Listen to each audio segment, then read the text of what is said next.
Jai Jai Shankara, Hara Hara Shankara. Namaskaram everybody. Iswaro Gururatmeti Murti Bheda Vibhagine Vyomavat Yapta Dehaya Dakshina Murtaye Namaha.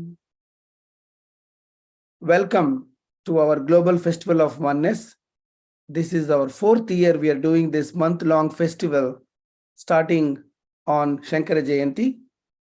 We have speakers from all over the world sharing the philosophical, spiritual, poetic, leadership aspects of Jagadguru, Sri Adi Shankaracharya. Today, we have the distinct honor of hearing from Swami Japasiddhananda. He is a monk of the Holy Ramakrishna Order, headquartered at Belur Mutt, currently serving as the head of the department in the capacity of assistant professor as well in the Department of Sanskrit and Philosophy under the School of Indian Heritage at Ramakrishna Mission Vivekananda Educational and Research Institute. This was previously known as the Ramakrishna Mission Vivekananda University. Today, Swamiji is going to be speaking on a very important topic, which all of us aspire for. What are the means to attain Brahman? And in the words of Bhagavan Sri-Shaṅkara-Bhagavatpada. So I now invite Swamiji to share his words of wisdom, and we will have a few minutes at the end for a Q&A and a conversation. Swamiji, please start your presentation. Namaskaram.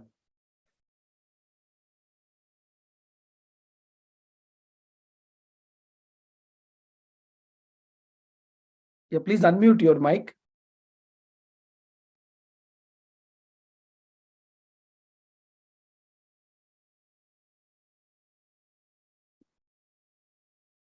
Swamiji, please unmute.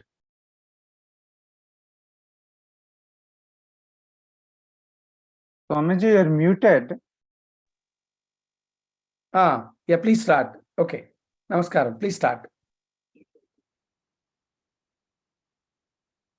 Shri Gurubhyo Namaha Harihi Om Yathagner Dahika Shakti Ramakrishne Sthita Hiya Sarva Vidya Swarupantam Saradam Pranamamyaham. Om Namo Bhagavate Ramakrishnaya Shruti-smriti-purananam karunalayam Namami Bhagavadpada Shankaram Lokashankaram. Good morning all. Today we have virtually assembled here in the ongoing 4th Global Festival of Oneness 2023. Organized online by Indica Moksha from 25th of April to 24th of May 2023. Thanks to Indica Moksha under the Indica Academy for this sacred venture of organizing discourses and deliberations on the holy life and message of Bhagavan Sri-Shaṅkara-Charya. I sincerely thank the organizers, Sri Harikiran Vadlamani, Professor Nagaraj Paturi and others for giving me this opportunity to share some thoughts from the works of the illustrious Acharya Sri-Shaṅkara-Bhagavatpada. Today's topic for discussion is means to Brahman in the words of Bhagavan Shankaracharya.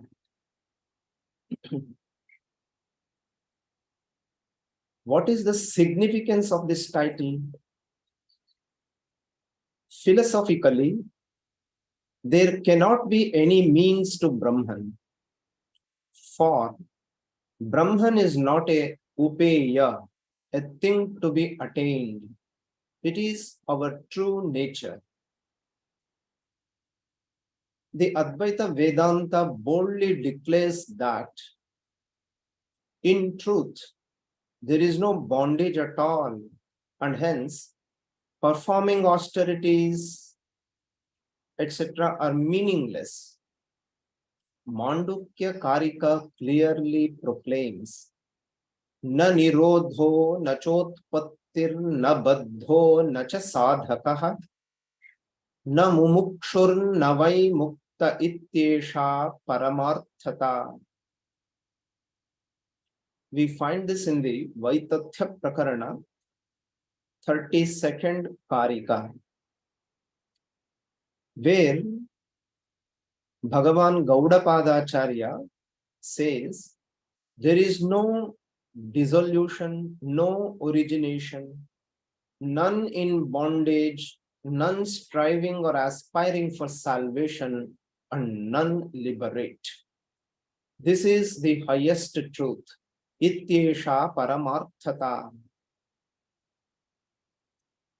Here, we may recollect a related reading from the famous Avadhuta Gita. Atmanyevatmana sarvan tvaya purnan nirantaram dhyata dhyanan nate chittan nirlajjan dhyayase katham. Truly, everything in this universe is filled through and through by your Atman alone. Thus, there is no meditator or meditation in your mind. How is that? You are meditating without any sense of shame? This is how the Advaitic texts boldly present the truth. This is the actual state of things. Even to grasp this message,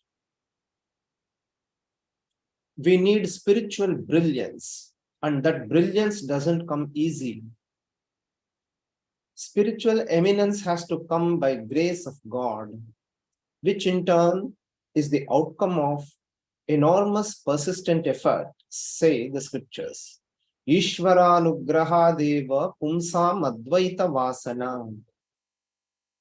It is God's grace alone which gives wise men the desire to realize non-dual Brahman.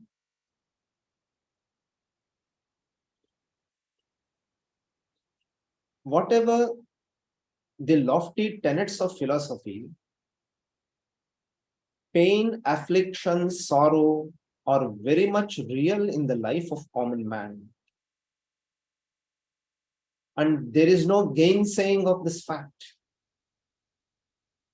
Delusion, illusion, hallucination, or whatever the reasons thereof for this phenomenal existence, the immediate task would be to get rid of this nuisance at any rate.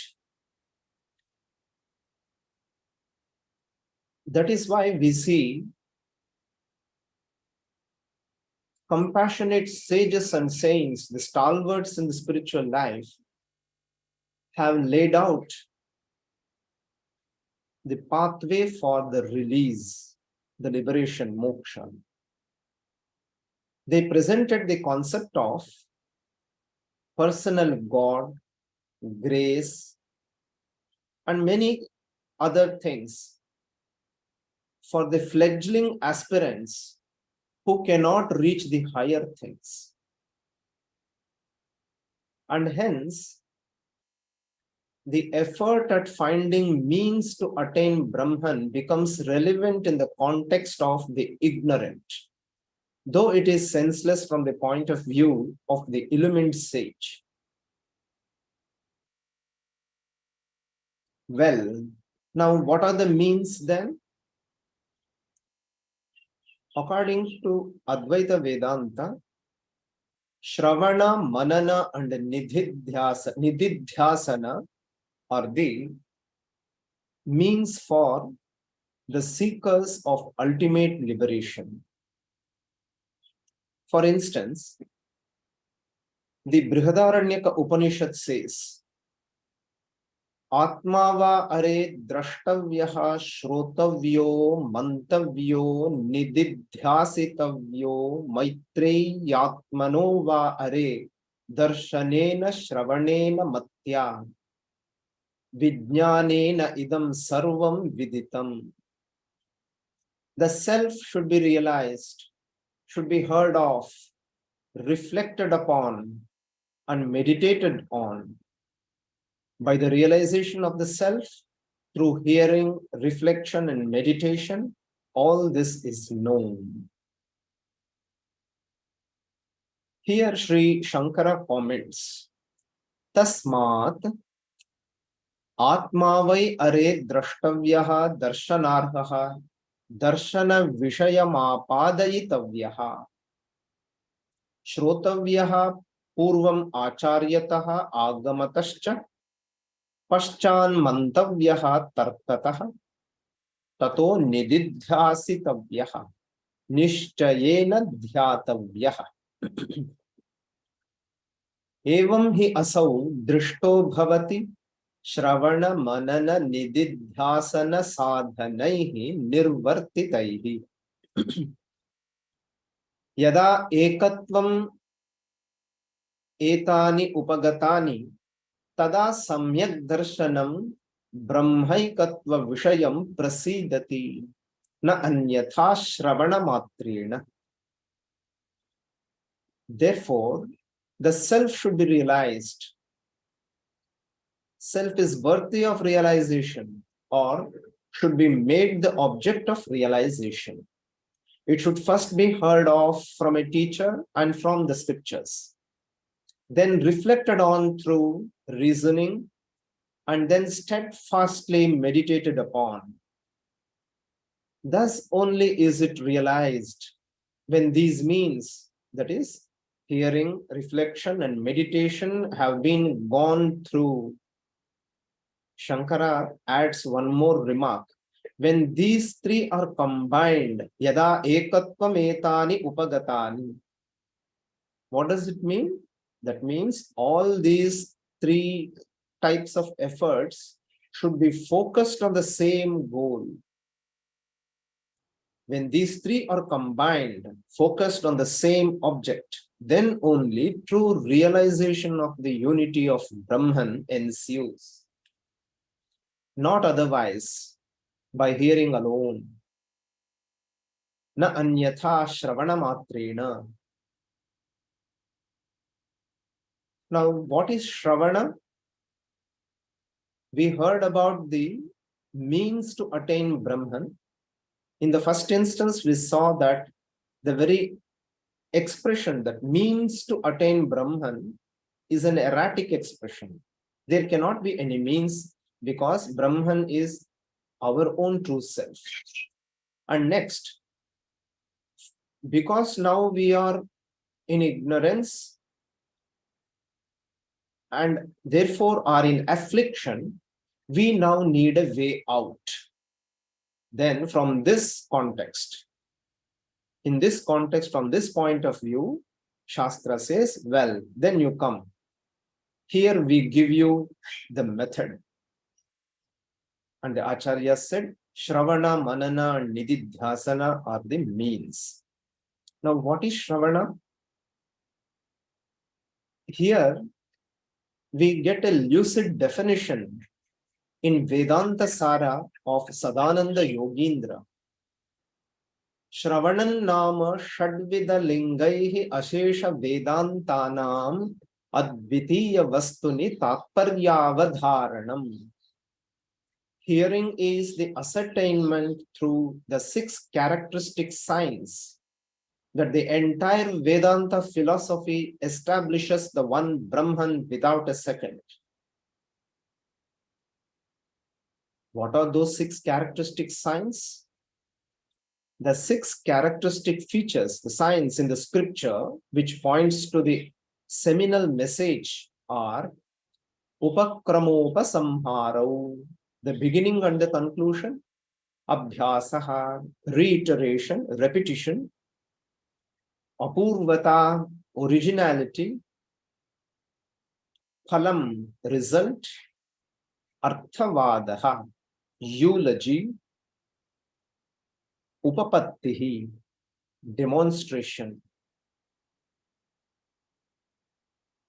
These are the 6 signs by which we can ascertain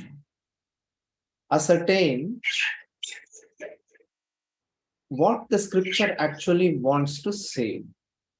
This we get from the scripture if we can closely observe these 6 signs: Upakramopasamharam, Abhyasaha, Apurvata, Phalam, Arthavadaha, and Upapatti. So it is clear that Shravana is not just listening to some words, it is that process of active listening which inevitably leads to firm conviction. What is manana? Mananantu shrutasya advitiya vastunaha Vedantánuguna yuktibhihi anavaratam anuchintanam. Reflection is the constant thinking of Brahman, the one without a second, already heard about from the competent teacher by arguments agreeable to the purport of the Vedanta. The word constant is used to warn the casual, intermittent effort. It warns the aspirant to stay away from all sorts of restlessness, due to which the effort becomes intermittent. That is, he may be playfully, sporadically engaged in thought, Vedantic thought, not as a discipline or not with persistence and diligence. Such type of sporadic effects at manana will lead you nowhere. That is why the word anavaratam anuchintanam is used. Even after telling anavaratam again, that Sadananda Yogindra, he once again uses anuchintanam. Anu is an upasarga added, which shows that there should be no gap in between. That is why we know it is familiarly said, starting from the dawn to dusk, one should be engaged in the Vedantic thought. Asukte ramrate kalam nayed Vedanta chintaya. What is nididhyasana? Vijatiya dehadi pratyaya rahita dvitiya vastu sajatiya pratyaya pravaho nididhyasanam. Vijatiya dehadi pratyaya rahita advitiya vastu sajatiya pratyaya pravaho nididhyasanam. Meditation is a stream of thought of the same kind as those of Brahman, the non-dual, to the exclusion of other thoughts as those of the body, etc.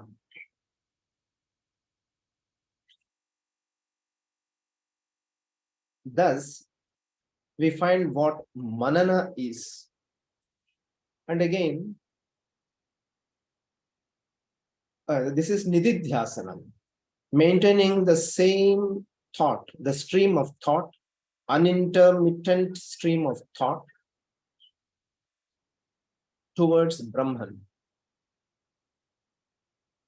Now, a doubt may arise. If it is a fact that Brahman can never come under bondage and we are Brahman in our true nature, why at all do the scriptures prescribe Shravana, Manana, Nididhyasana? This we have already seen. It is from the point of view of the ignorant man that these disciplines are laid out. We find an explanation given by Shankara himself. Shankara takes up this question in the Brahma Sutra, Tattu Samanvayat, the 4th sutra in the first pada of the first chapter of Brahma Sutra.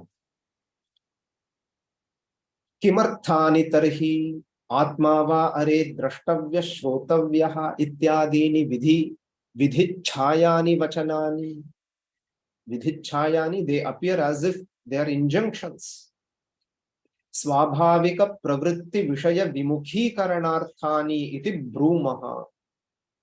He raised the objection and answered that. He said, why does these statements in the scripture, which appear as injunctions, imperative statements, are found? Shankara says, Swabhavika pravritti vishaya vimukhi karanarthani iti brumaha.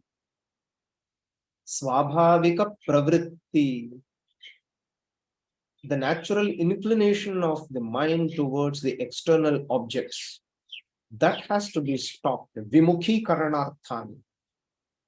For that we say, it is better you engage yourself in Shravana, Manana, Dididhyasana. You made the first, the scriptures tell us, you made the first mistake of not being in yourself. You are Brahman and you just be there. Why did you went out to understand or grasp or know something other than you? That very effort was the first fall. So, to turn him back, Vimukhi karanarthani imani vachanani vidhichayani iti brumaha. Yohi bahirmukha pravartate purushaha.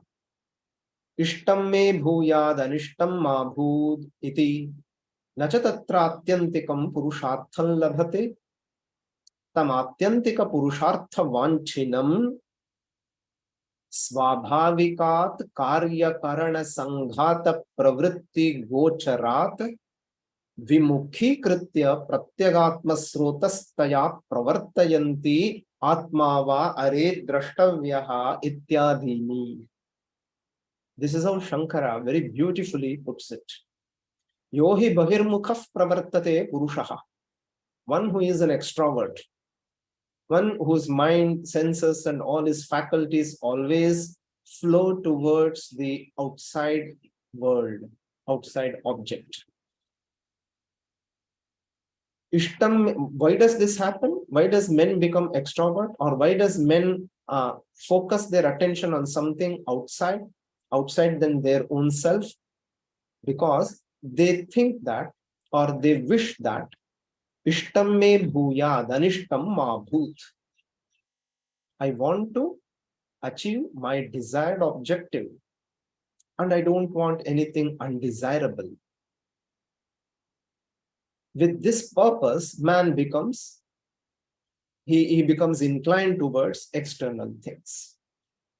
He misunderstands that the external objects, external world, external life, the phenomenal existence will help him to achieve this. Achieve what? To get what is desired and to avoid what is undesirable. But Shankara says, Nachatatra atyantikam purushartham labhate. Maybe by this process, by this way of living, men may achieve some fruits, some benefits. What are they? They are only temporal. They are not atyantika. Atyantika means ultimate and eternal and everlasting. And atyantikam, everlasting. Purushartha. That which is fit to be realized, achieved by human beings.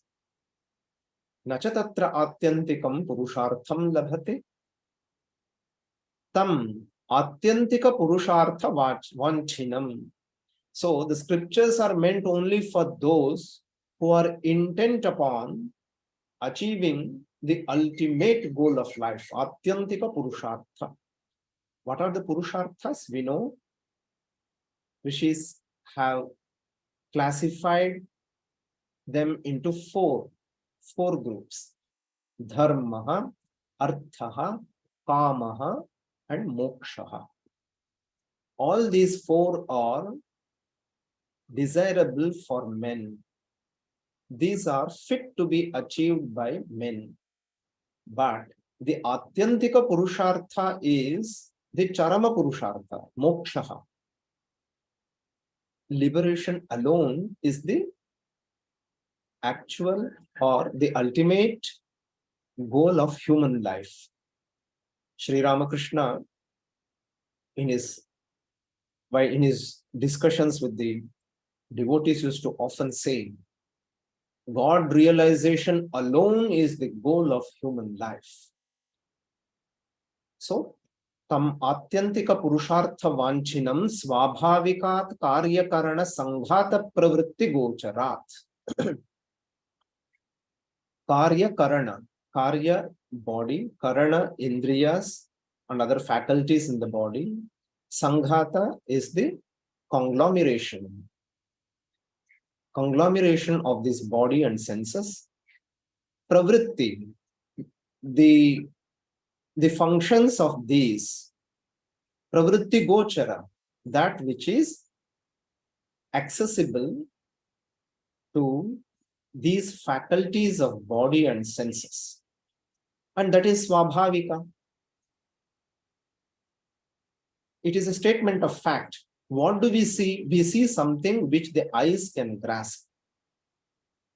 We can know something which the intellect can grasp, and not that which is beyond the senses and intellect. That is the problem.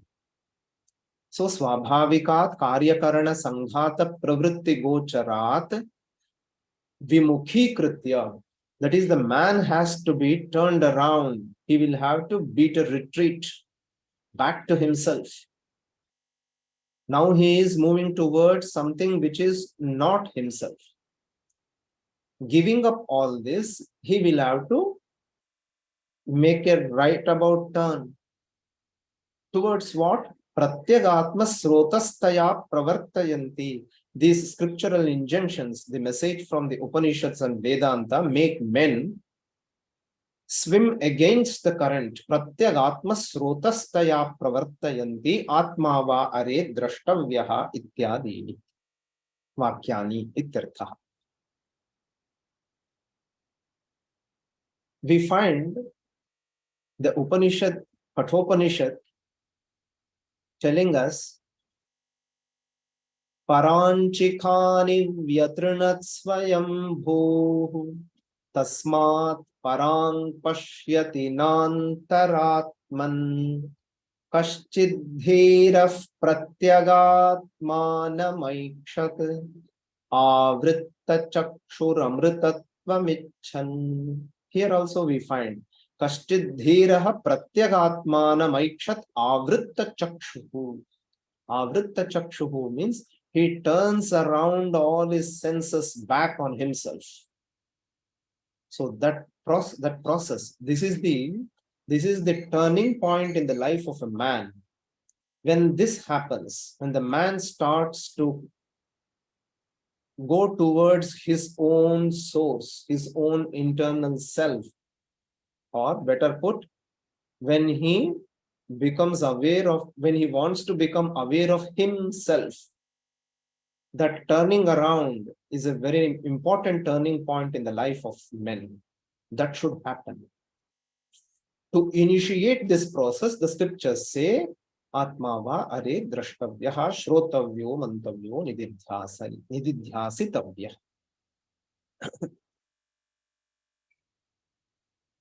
In the Gita Bhashya also, Acharya says towards the end. In the Gita Bhashya, we know in the 18 chapters of the Gita, there was much discussion. Starting from the second chapter, we find the Tashochyan and Vashochastram. From there, we find the commentary of Bhagavan Shankara. And towards the end, in the 18th chapter, Shankara himself says, because Brahman is our own true self and there is nothing beyond that, then what is the meaning and significance of all these scriptural messages? There Shankara towards the end says, he makes a discussion and concludes telling, Tasmat jnane yatno na kartavyaha. You should not, you need not or should not make any effort for attaining knowledge. Why? Because you yourself are knowledge, absolute knowledge. Acharya says, then why should we make all these efforts, the sadhana prakriya? Kintu anatmani atma buddhi nivrittau eva prayatnaha kutra kartavyaha ityuktau anatmani atma buddhi nivrittau eva yatnaha natu jnane tasmat jnana nishtha susampadya. It has to be achieved. What? Jnana nishtha. Here jnana nishtha means the required qualifications for attaining the ultimate knowledge.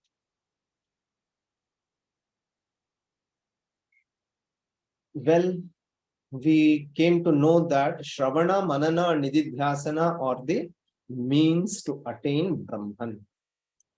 But now we feel that as beginners, these also are very much difficult for us. Many of us feel Shravana, Manana, Nididhyasana in the true sense is much difficult for us. So, for such aspirants, they have to begin from the beginning.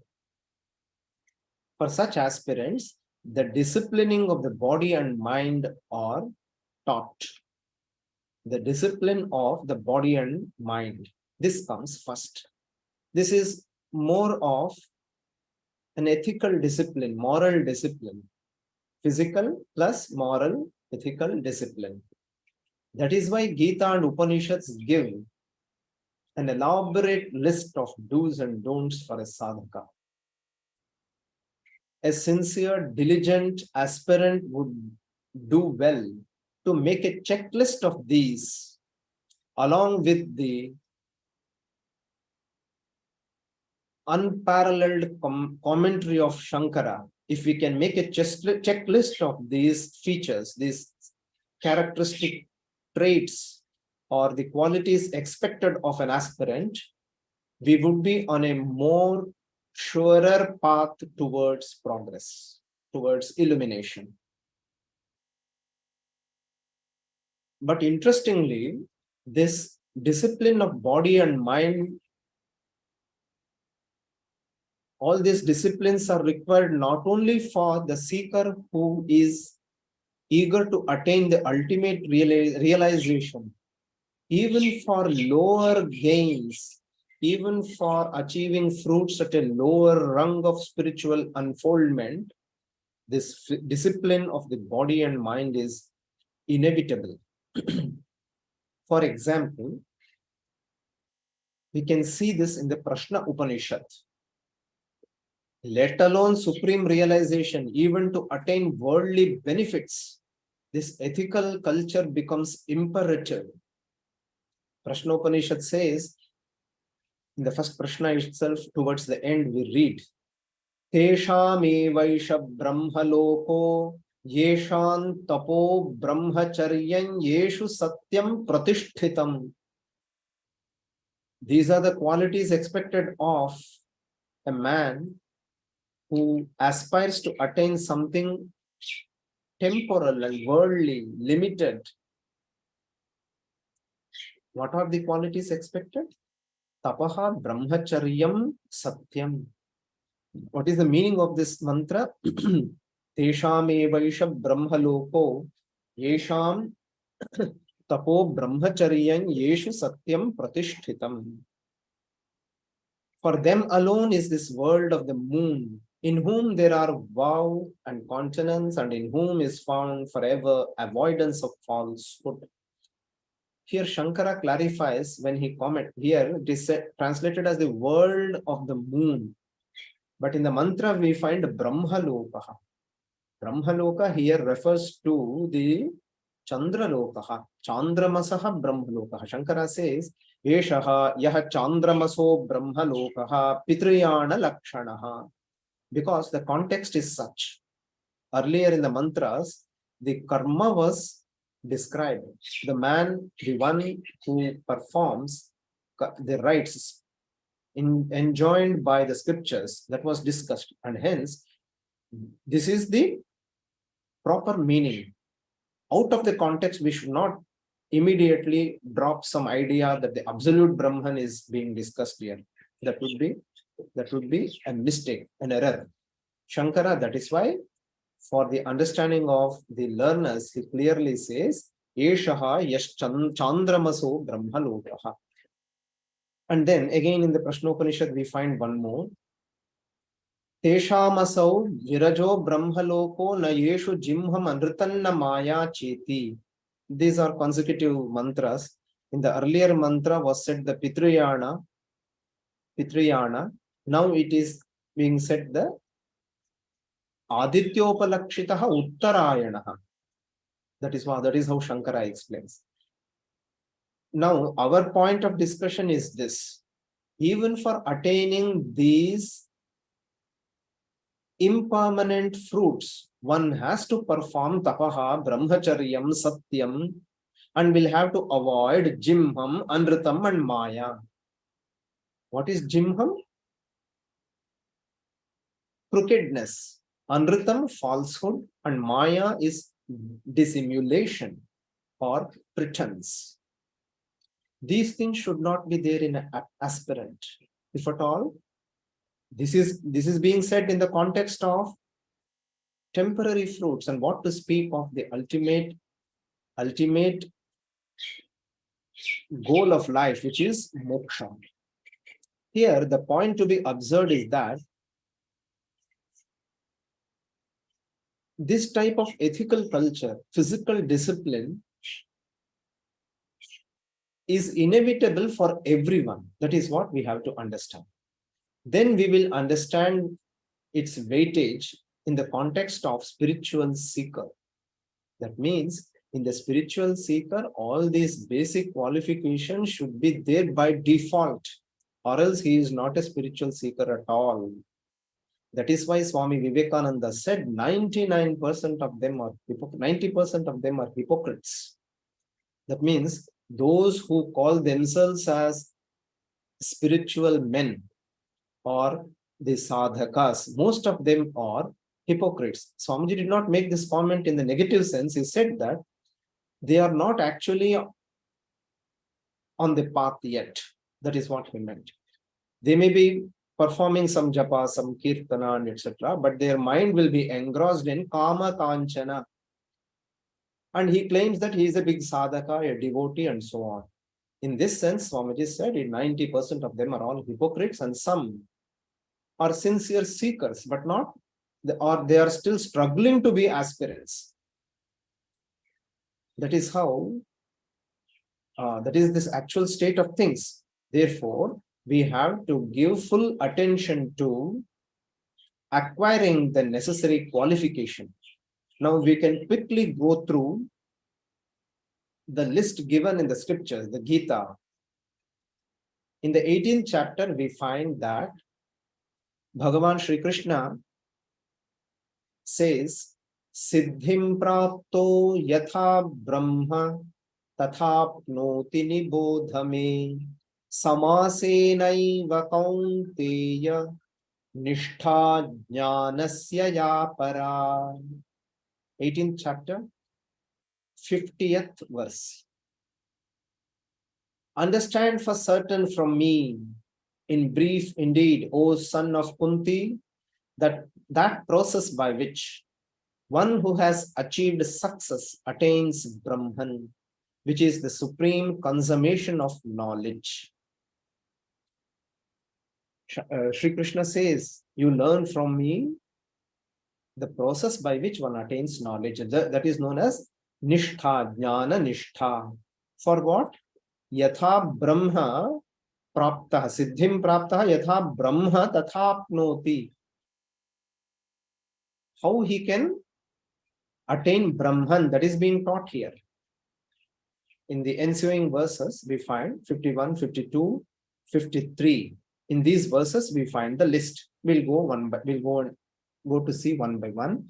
Buddhya Vishuddhaya Yukto Dhrityatmananniyam Yacha Shabdadin Vishayam Tyaktva Ragadveshau Vyudasya cha. Being endowed with a pure intellect and controlling oneself with fortitude. Dhriti means fortitude, rejecting the objects, beginning from sound and eliminating attachment and hatred. Objects beginning from sound, Shabdadin, it was said. That is, all that we can grasp in the external nature, they are Shabdadayaha. That was mentioned as Shabdadin. What are they? Shabdasparsha Rupa Rasa Gandhaha. These are the 5 objects of the 5 senses. These have to be rejected, abandoned.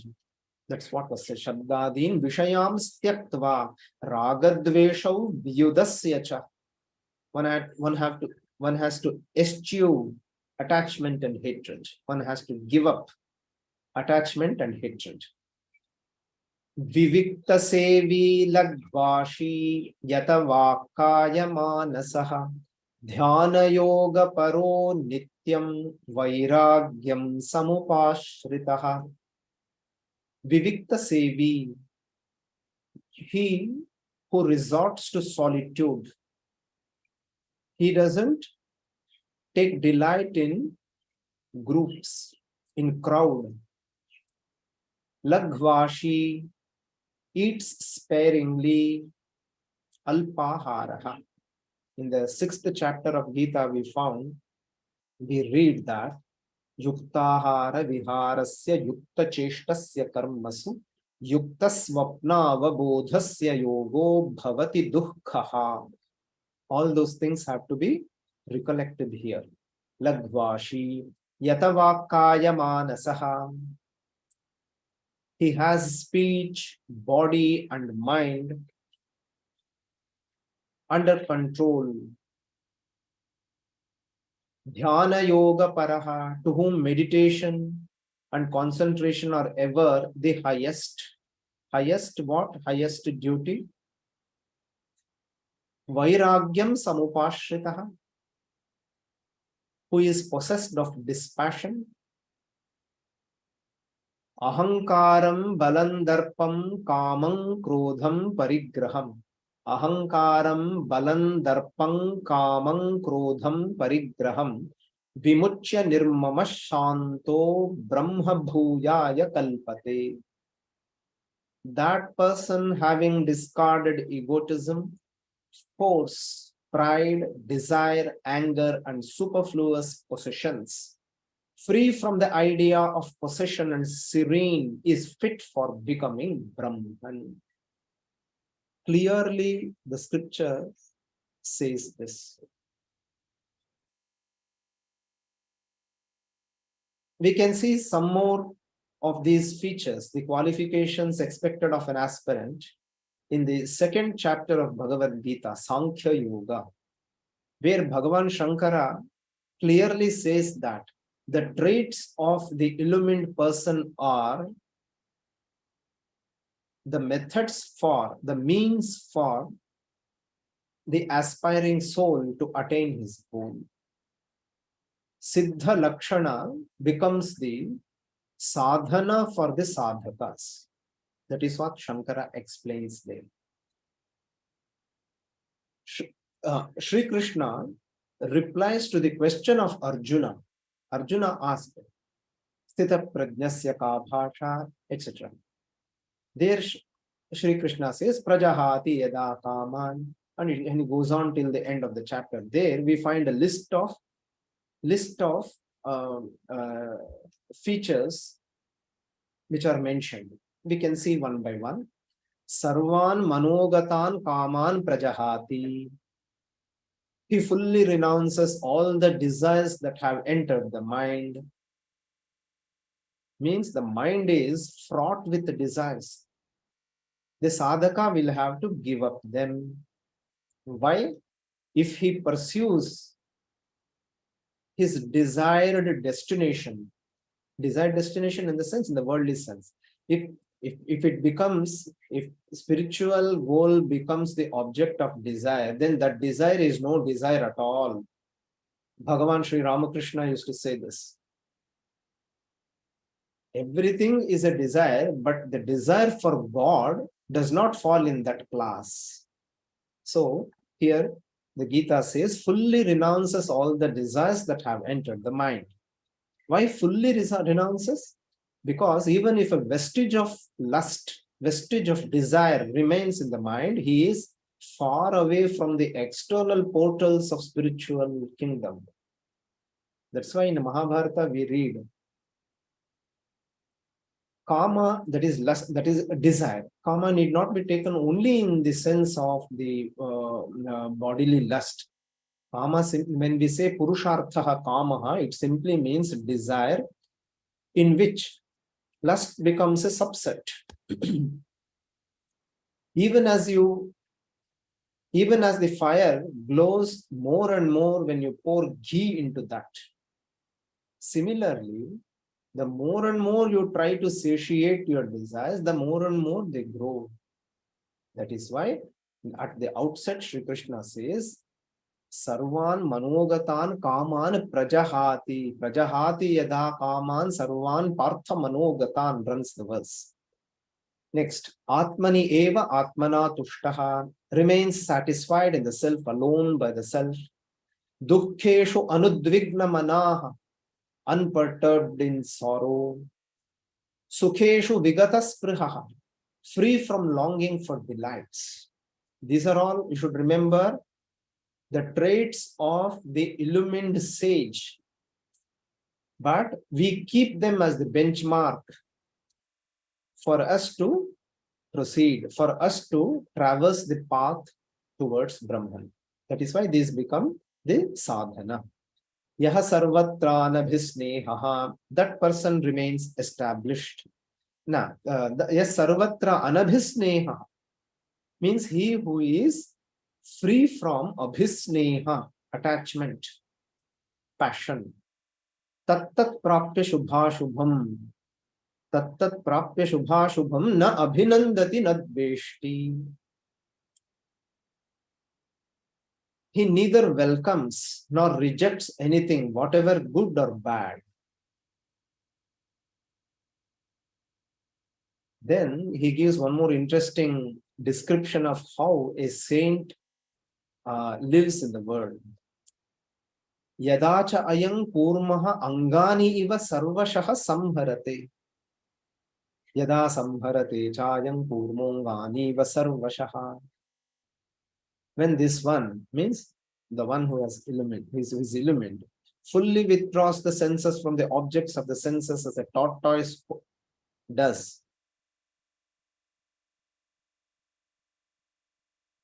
He becomes established in the wisdom, in knowledge, sthita prajna. So this we can take as a cue. Even as a tortoise withdraws its limbs from outside, the man should, the sadhaka, the aspirant should abstain from the senses, sense objects. Ragadvesha viyuktaistu vishayan indriyaischcharan atmavashyair vidheyatma prasadam adhigacchati. By perceiving objects with the organs that are free from attraction and repulsion,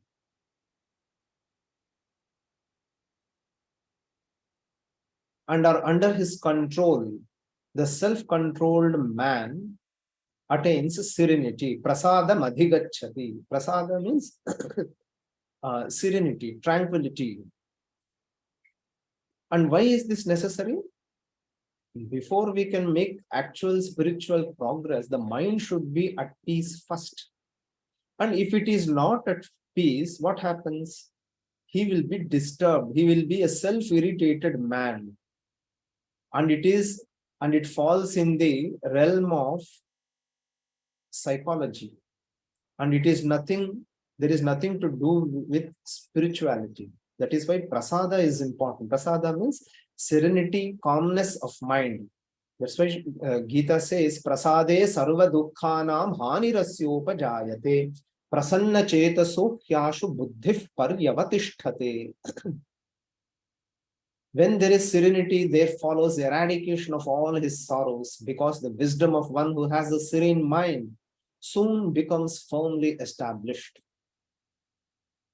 Indriyanam hi charatam yanmanonu vidhiyate tadasya harati prajnam vayurnavamivam bhasi.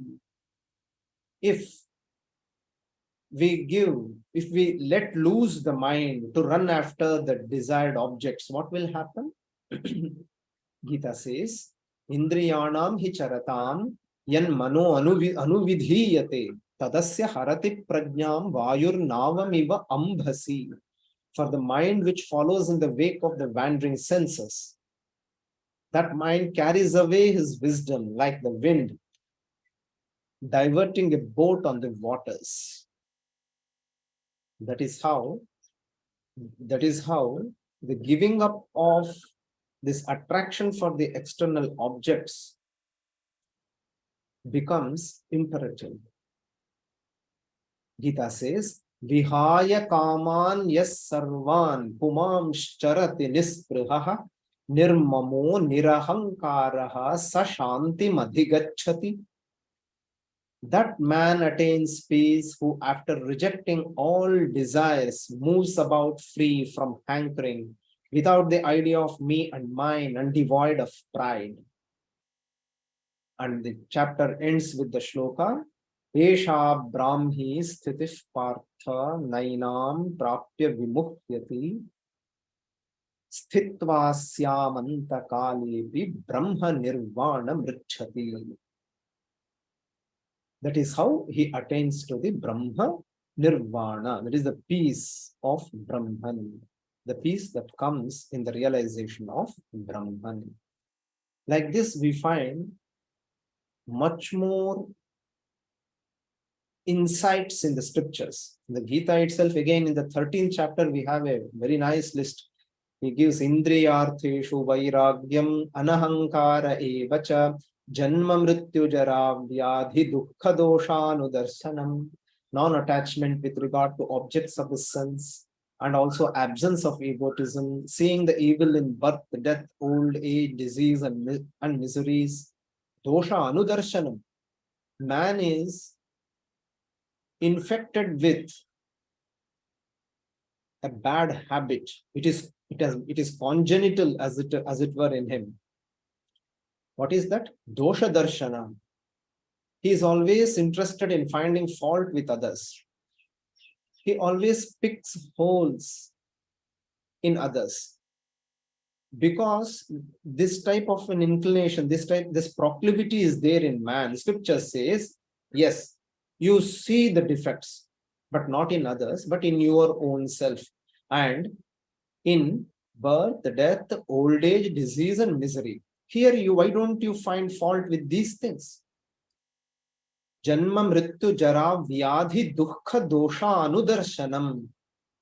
Here we have a very important message from Sri-Sharada Devi, the Holy Mother, the divine consort of Bhagavan Sri Ramakrishna. Mother said, if at all you want to find fault, you do it with yourself. Find your own faults. Mother said it in the very commonplace language, but the significance can never be underrated. Again, in the 13th chapter, we find Asaktirana Bhishvangaf Putradara Grihadishu Nityancha Samachittatva Mishtanishtopapatishu. Non-attachment and absence of fondness with regard to sons, wives, homes, etc., and constant equanimity of the mind with regard to the attainment of the desirable and the undesirable. Mayichananya yogena bhaktiravyabhicharini vivikta desha sevitvam aratir jana samsadi. An unwavering devotion to me with single-minded concentration, inclination to repair into a clean place. Repair means going into a clean place. Lack of delight in a crowd of people. Vivikta desha sevitvam. Aratir jana samsadi. Vivikta desha. Vivikta means pure place, clean place. Vivikta desha sevitvam. He is habituated to stay in a clean place. Aratir janasamsadi. Janasamsadi, crowd of people. Aratihi, he doesn't take delight in that. Adhyatma jnana nityatvam tattva jnanartha darshanam. Here ends the checklist in the 13th chapter. It says, steadfastness in the knowledge of the self, contemplation on the goal of the knowledge of reality. With this, the Gita concludes that list. It says, Eta jnanamiti proktam ajnanai yadatonyatha. This is spoken of as knowledge. Ignorance is that which is other than this. That means every other thing is ignorance. It is very interesting to note this. Please see this. He says, these are what are actually known as knowledge. And if you think that there is something else which is knowledge, which we see in the modern academia, in the academics, we feel that because we have learned such and such a scripture, we have studied philosophy, that we are wise.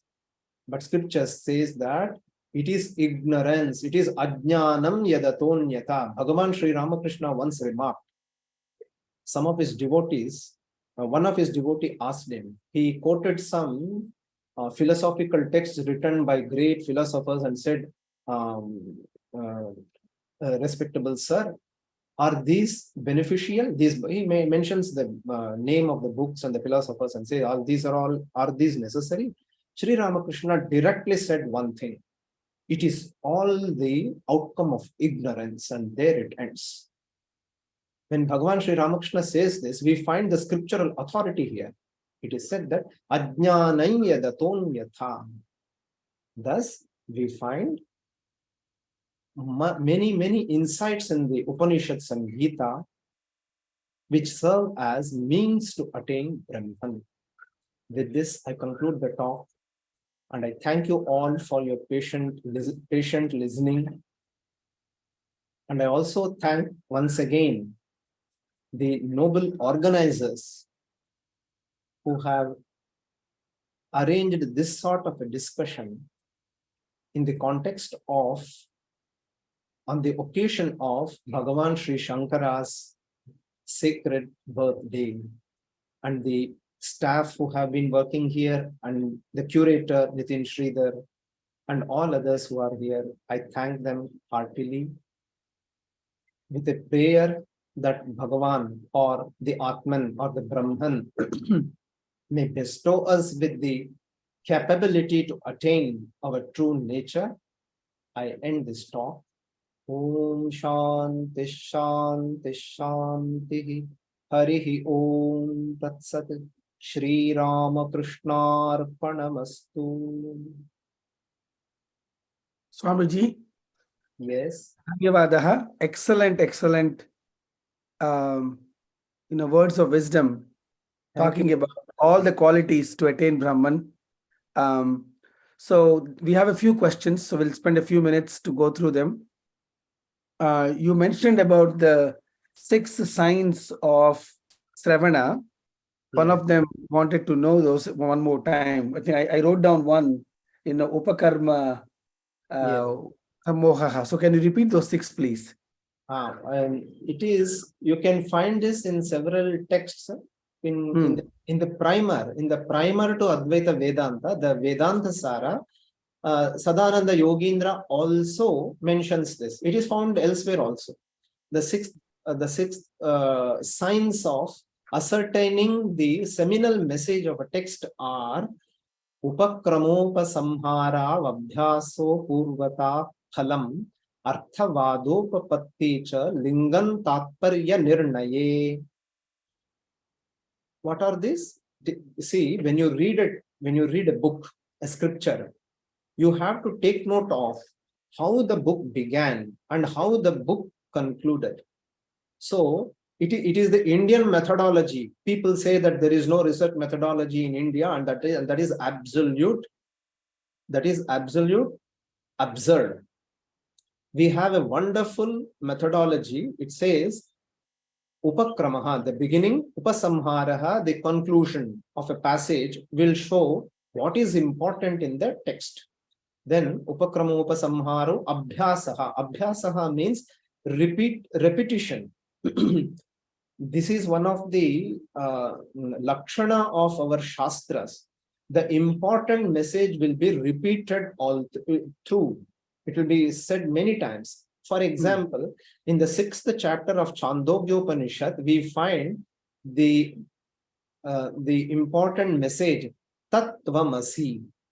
This Tattvamasi is repeated 9 times in the Chandogyopanishad. It shows what is the central message of the text. Next, Abhyasaha Apurvata. Apurvata is originality. That means the originality shows that is the important message in the passage. What does it mean? So in a text, there may be, say, the text while explaining how one should meditate, it may also say that you take bath in a sacred river like Ganga. These things may come in as a helping, come in as auxiliaries, but the central message is how he should concentrate his mind and achieve samadhi, if at all that is the text. So that is why it is said apurvata, the originality is apurvata. Then phalam, the result, the fruit of what is being propagated in the text. Say, for example, sadvidya, sadeva somedamagra asid, etc. was said, and then he achieves everything. That was the pratigna in the, he becomes all-knowing, he becomes omnipresent, he achieves everything, and he has free access to all the worlds. Like this, the phala is said in the 6th chapter of Chandogya. And then abhyaso purvata phalam arthavadopapatti cha. Arthavadaha means those passages or sentences which eulogize the vidya that is being discussed in the text. Eulogize means something in the modern language, if we put, it is an advertisement. It advertises. Arthavadaha. And then upapattihi. Upapattihi means it shows the logically it demonstrates that. That is upapatti. These are the 6 signs for Tatparya Nirnaya, ascertaining the import of any scriptural text. Fantastic. Thank you, Swamiji. Another attendee thanks you for the very lucid talk. And definitely all of us are interested, can this path be organized? Can there be a course or a textbook where it is standardized? Because so that it doesn't become very specific to an individual rather than much more generic. Is there any other generic way we can systemize this? Which one, please, once again? This whole path to Brahman. Is there like what in the West they call, is there a rule book or like a playbook? Because you talked about quite a few qualities from the Bhagavad Gita also. You have to have the pure intellect. You have to control with fortitude. These are like very, very clear prescription that I think the Indian wisdom can actually share with the whole world in a very systematized way.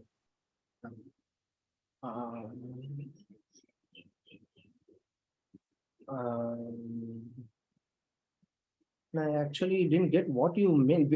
Yeah, no, it is a comment. I mean, can this be organized? Can the knowledge you just shared, yes, can it be organized into some sort of a standard prescription to attain Brahman? I think that's what they're commenting. Is there a way we can standardize this? Prescription means there is nothing for us to add newly. The scriptures and the rishis have already laid down the path for us. So we have to just follow what is being said there. So in a nutshell, because you wanted me to add a remark, if at all I can make bold to say something, I can only say this much, that we have to be sincere in our seeking. Everything else will fall in line if we are a sincere aspirant. No other explanation is necessary. Explanations have all been given by the great acharyas, and they are more than sufficient for us. The main thing that is lacking in us, as Swami Vivekananda would say, is weakness of body and mind. The first thing. Because Swamiji said, we speak parrot-like, but do not do anything. Why? Swamiji said, because we have grown languid. The mind, the blood has become watery. There is no strength in the body. First, if we can strengthen ourselves, Nayamatma balahinena labhyaha is said in the Mundakopanishad. So, first we have to begin from where we stand. The first necessity for us is strong body with strong nerves. Then these Shravana, Manana, Nididhyasana can happen in the real way. If you say some other path like Kirtana or Japa or Stotra Parayana, here also we fall short of the mark because we are unable to concentrate our mind. Why are we unable to concentrate our mind? Because there is some pain in the stomach, some pain in the head, some back pain. I am unable to sit for long. These are the problems which come as obstacles. We have to first work out all these basic things. The fundamentals are missing in our case. So, put in a single word, if we sincerely seek illumination, things will all fall in line gradually. Wonderful. And here I find one remark. Someone, anonymous attendee, he has put his name as anonymous attendee. He could have put his name. Anyhow, he says, it is extremely difficult to negate the presence of solid universe. What is the effective technique of overcoming this major obstacle? The wonderful question. I have a simple answer for this. My dear aspirant who has put the question, when you go to sleep, how are you able to negate the solid universe? When you go to sleep, even the mosquito might be biting you there. When you are in deep sleep, you negated the entire universe and got immersed in your own self and got rest there. Only when you came up again, when you woke up, you became aware of your sons, your wives, your home, and your assets. In the same, that happened because that was a necessity. He was direly in need of rest. The person who says that he is unable, it is very difficult to negate the solid universe. It is true. It is true that we cannot negate the affliction which is there. I began that lecture with that only. Bhagavan Sri-Shaṅkara, for instance, who speaks of the loftiest tenets of philosophy, he began his life with what? Shankara, as a small kid, as a small child, he began his life by giving remedy for the existential problems of life. Our most revered Swami Atma Priyanandaji Maharaj, who is the pro-chancellor of the university where we are serving, that Maharaj used to say, Bhagavan Shankara began the relief activity at the age, at a very young age. How? He composed impromptu the Kanakadhara Stotra to remove the misery of poverty. One age-old woman, when he went for bhiksha, she came before him and confessed that she had nothing at home. Shankara insisted. Shankara, who is Shankara himself, Shankara Swayam. He insisted that, no, mother, you please go and find. There may be a small piece, something may be there, you please see. Then she came up with one small amalaki, the fruit. When she puts it on his hand, the hand of Shiva, Shiva blesses her by the impromptu Kanakadhara Stotra, and it is said that she was blessed with wealth. That is how this all happens there. Now, well, the pain is there. What will be the answer for this one nice question? It is an interesting question. It says, how can we overcome this major obstacle?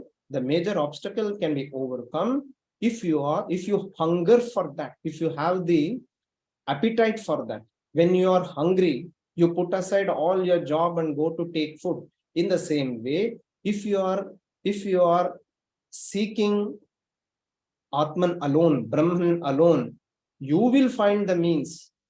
The familiar adage in English says, where there is a will, there is a way. There is a way. Yeah. Swamiji, we have excellent comments. There are a lot of people who really enjoyed, including myself. Thank you so much for sharing your wisdom. And there are, few other questions that people have. We encourage you to attend, all the remaining sessions of this festival, because these questions keep coming up. Is it only meditation? Is it bhakti? Is it jnana? How to negate the universe? All these questions are being addressed in a series of talks.